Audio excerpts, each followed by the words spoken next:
Tonight, domestic violence has gone up. Damage to our children has gone up.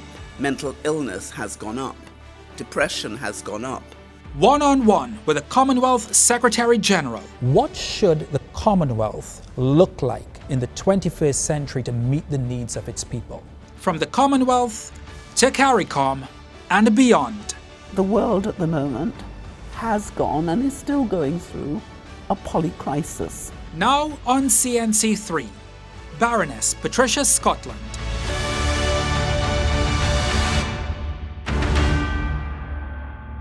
Secretary General, welcome to the program. Oh, thank you for inviting me.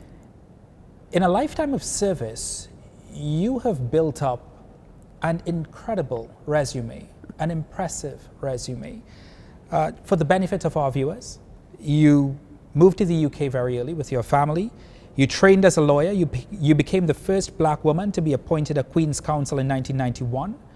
At 35, you were also the youngest woman to ever be made a Queen's Counsel, the first black woman to be appointed Deputy High Court Judge, Recorder and Master of Middle Temple. You joined the House of Lords in 1997 as Baroness of Scotland.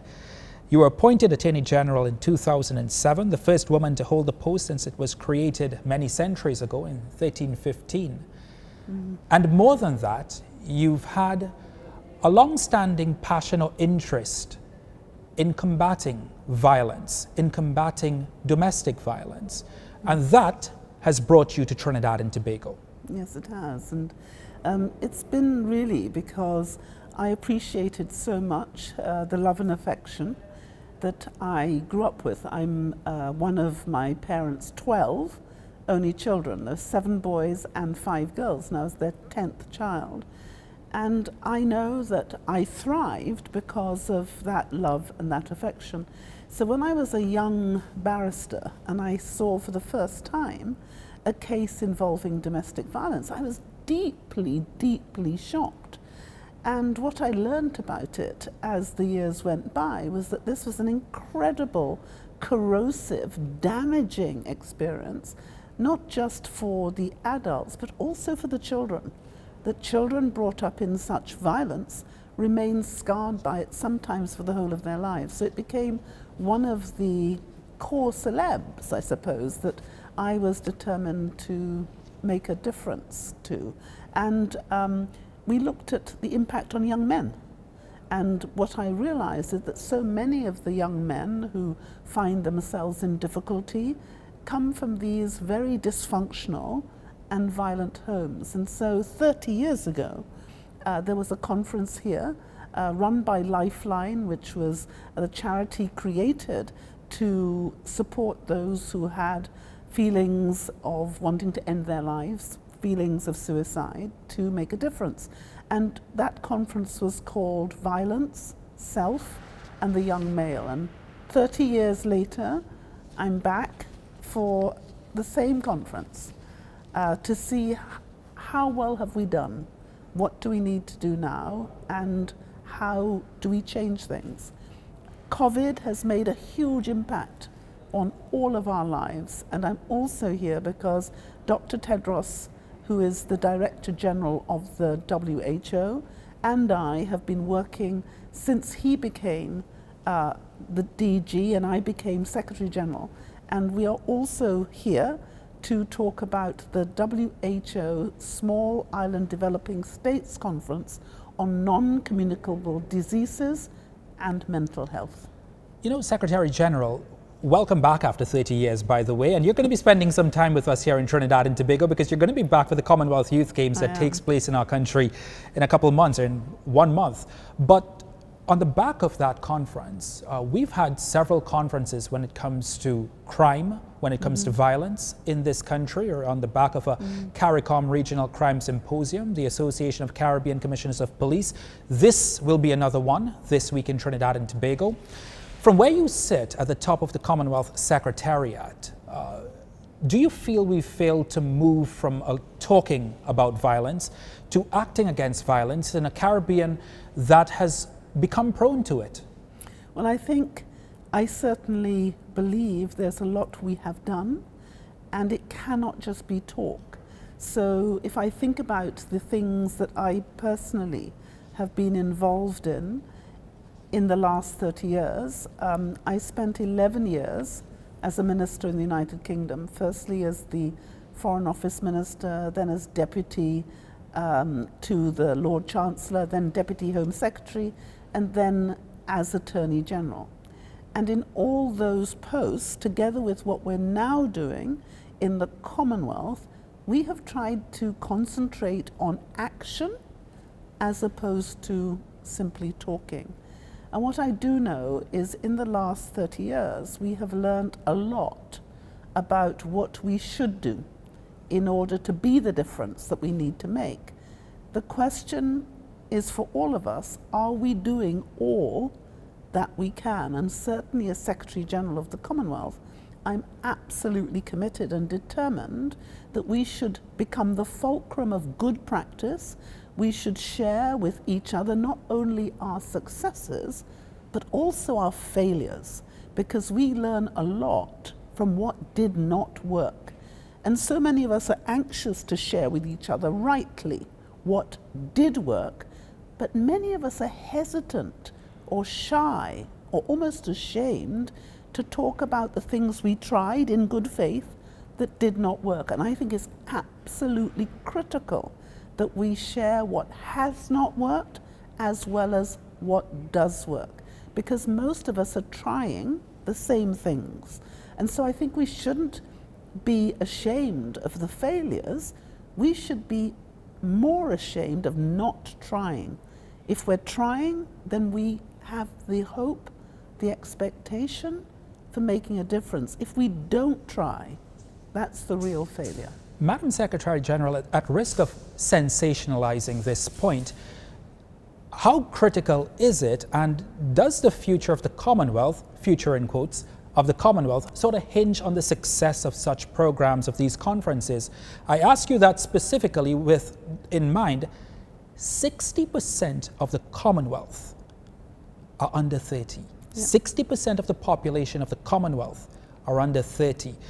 That's a large number. Yeah. That's a big future.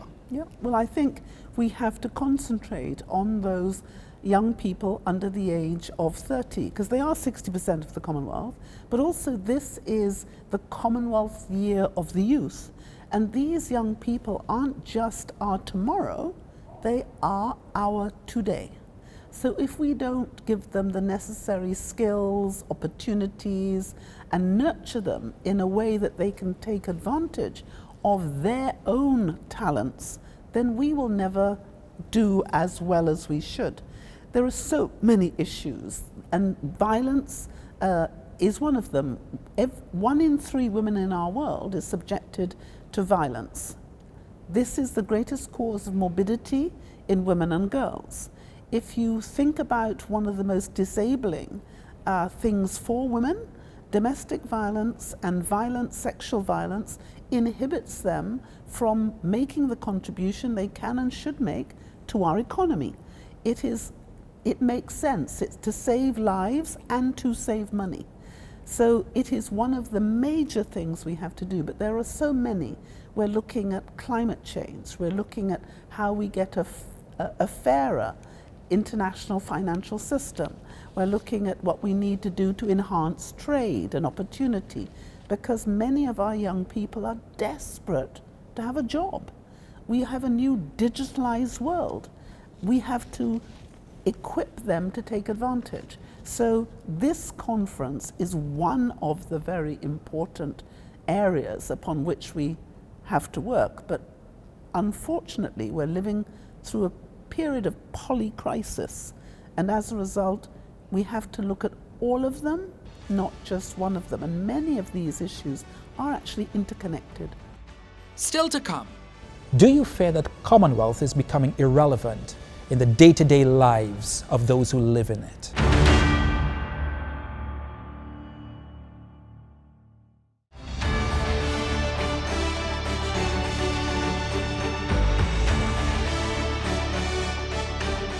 You mentioned a slew of issues, from social issues across the Commonwealth to political issues.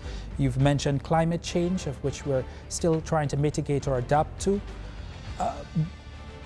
From where you sit, do you feel like the Commonwealth is becoming in a more nationalistic world? We see a sweep of nationalism sweeping across Africa, Europe. We saw what happened in the United States over the last decade. Do you fear that Commonwealth is becoming irrelevant in the day-to-day lives of those who live in it? Actually, I think the reverse. The Commonwealth has never been more relevant. It's like a beacon of hope. You talked about nationalism. We saw that during the period of COVID. But what we saw during the same period is a very different response from our Commonwealth family. In 2020, we were the first group, multinational group, to come together, bringing all our health ministers on a virtual platform. We were the first virtual meeting of health ministers to respond not to words, but what should we do? How could we help each other? How could we share information? How could we share data?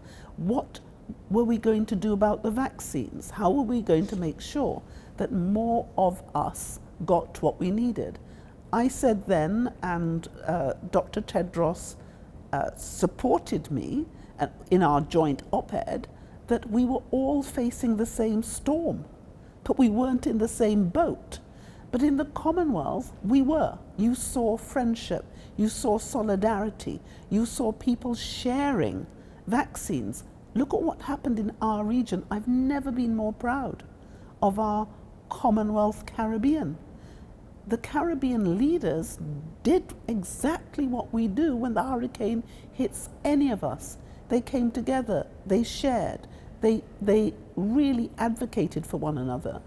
And during that period of COVID, we created the Commonwealth Resource Centre. We shared knowledge, we shared expertise. And what we saw during that period is we were able to support each other. For instance, if you look at trade in the Commonwealth was 700 billion in 2019. Most people's trade deteriorated badly. The Commonwealth trade advantage remained. We had a 21% trade advantage. And you saw during that period, when other trade reduced, our trade went up by 140 million because of digital trade. So we kept our 700, although other things drew away. Why did that happen? Because Commonwealth countries trust each other. We have similar legal systems, similar language. And so what I have seen is the Commonwealth has never been more supported and more needed than it is today. And that you can see by 2 countries joined us last year. Neither of them had ever been part of the British Empire. That was Togo and Gabon, French-speaking countries. And when we asked them, why do you want to join, is because they saw a dynamism and an energy and a commitment coming from our Commonwealth nations, because we're bound by principle and values and not by treaty.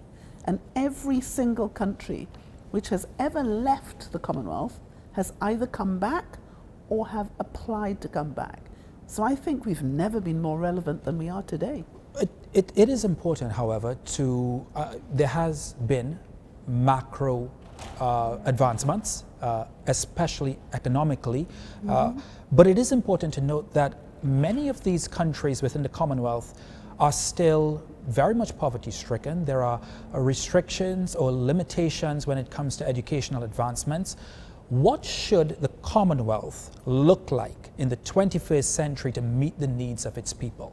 Well, I think we need to be a smarter, digitalized Commonwealth. And if you think about what we're doing together on trade, on digitalization, on using the new technologies, the Commonwealth is making strides like never before.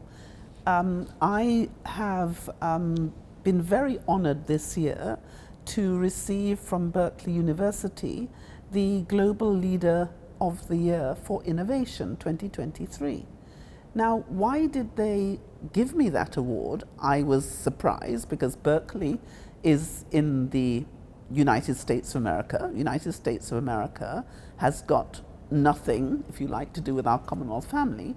Yet what I was told is they were watching what we were doing in the Commonwealth, the innovation, the change, the dynamism, the development of the digital part of the work that we're doing, and they believe that what we have achieved, makes us the world leader in 2023.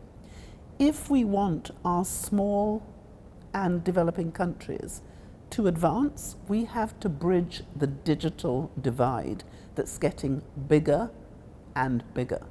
There's no lack of talent in the developing world, no lack of talent in our small member states, but there is a lack of opportunity. So what I did when I went to Silicon Valley is we approached all the big tech companies, NVIDIA, Google, Ericsson, and we asked them whether they would be willing to come with me and join a consortium to help us bridge that digital divide so that those who are developing and small will not be left behind and will be able to take advantage of what we anticipate will be a $7 trillion economy that's going to come as a result of AI and those other technologies. And I'm absolutely determined that our small and developing countries should be able to take advantage of this new digital revolution in technologies, and we can do it. You speak about small island developing countries. We still claim you as our own here in the Caribbean. Absolutely. You are from Dominica. You were born in Dominica in Absolutely. 1955 before moving to the United Kingdom. CARICOM this year marks 50 years, actually in July to be exact. Yes. What do you make of CARICOM after 50 years? Well, I think CARICOM is a real expression of Caribbean solidarity. And you see CARICOM at its best when our members are at their worst. So if you look at my own country of birth, Dominica, you saw Caribbean members, CARICOM, coming to give succor to my country in 2015 at the time of real devastation for us when we were hit by Tropical Storm Erica and lost 95% of our GDP. Then when Maria struck us, we saw CARICOM come to Dominica's aid again when we had 226% of our GDP destroyed. So if you want to see the strength of CARICOM, you don't look at CARICOM at times when we are flourishing. Look at what happens when each of us are at a point of acute need. And that's when solidarity is its greatest at CARICOM. So I think most of us would thank God that this association of nations are able to come together, small island states, but really showing what solidarity means in times of difficulty. Now, it doesn't mean that it is without blemish, but it also is a strong family. Still to come, CARICOM marks 50 years as a community. It's very easy to think about all the things we have not yet achieved and forget all the things we have achieved.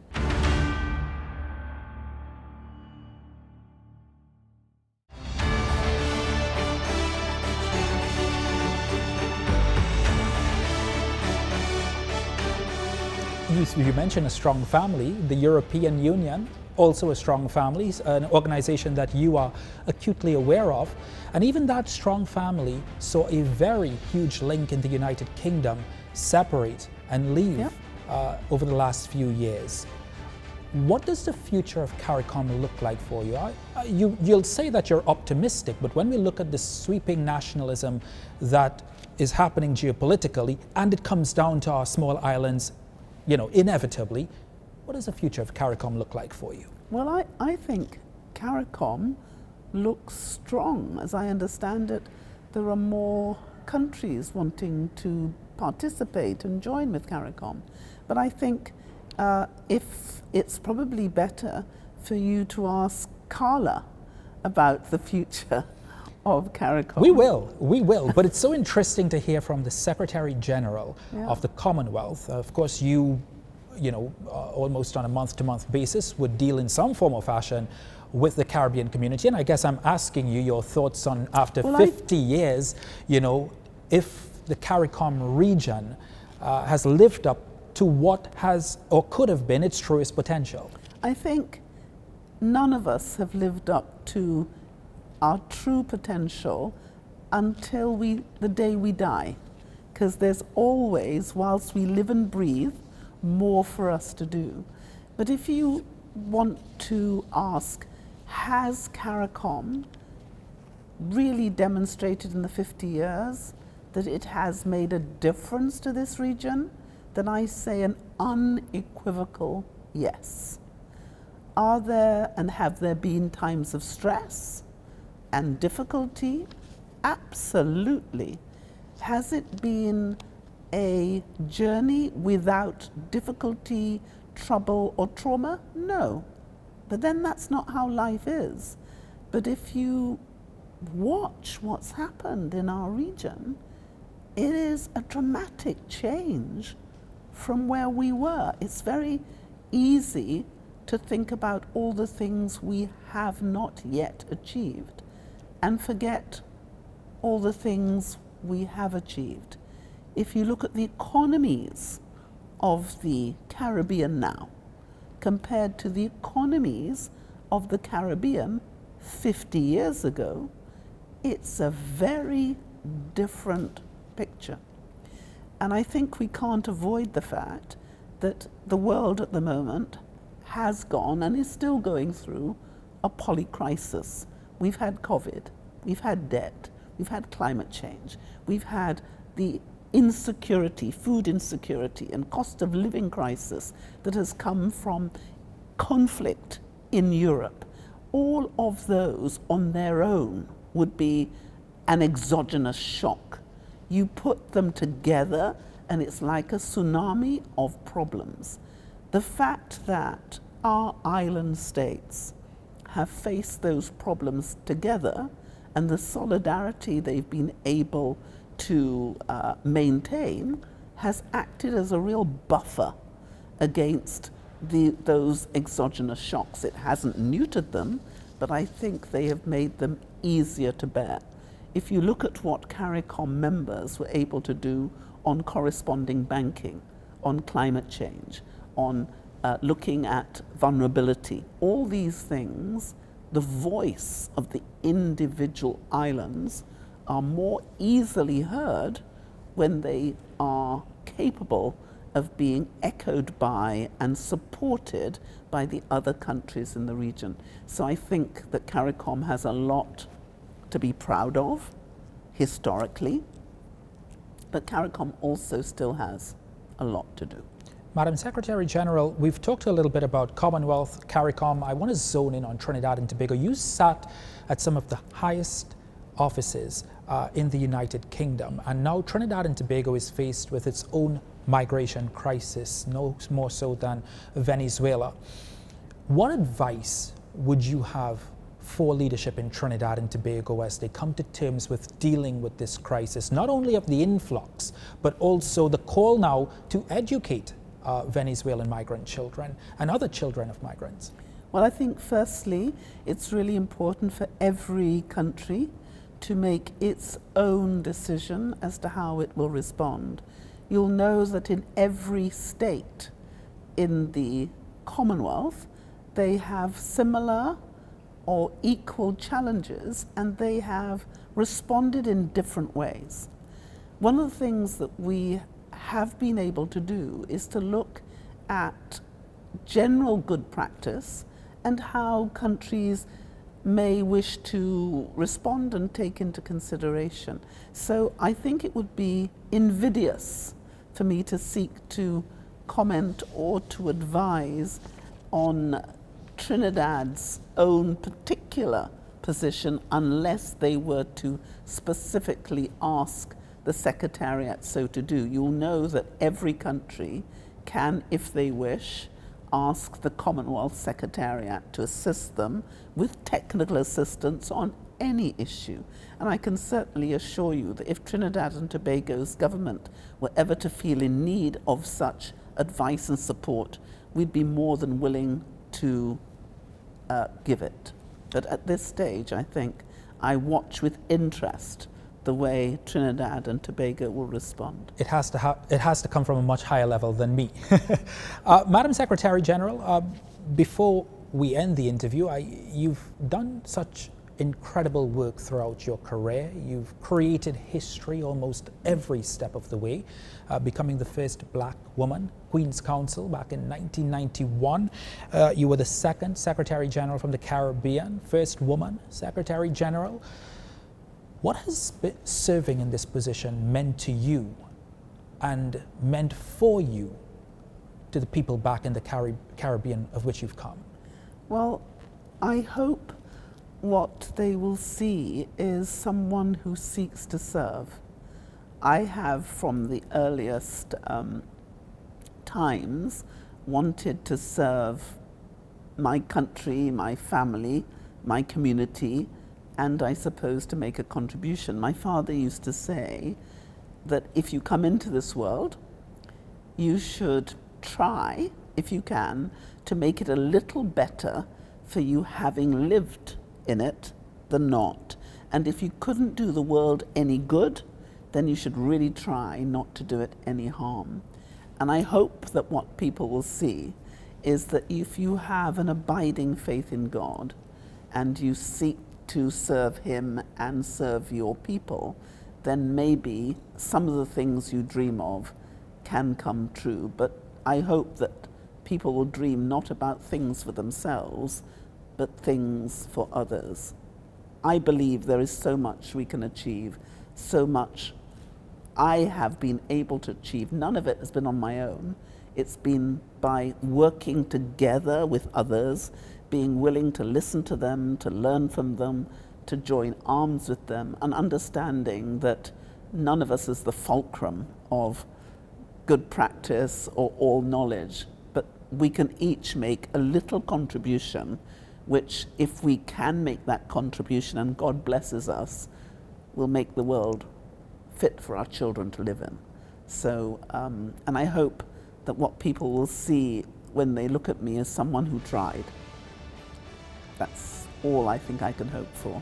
And someone who has truly, I think, been blessed by having a faith that's kept me going at times which were very difficult. Madam Secretary General, Baroness Patricia Scotland, thank you very much. Thank you.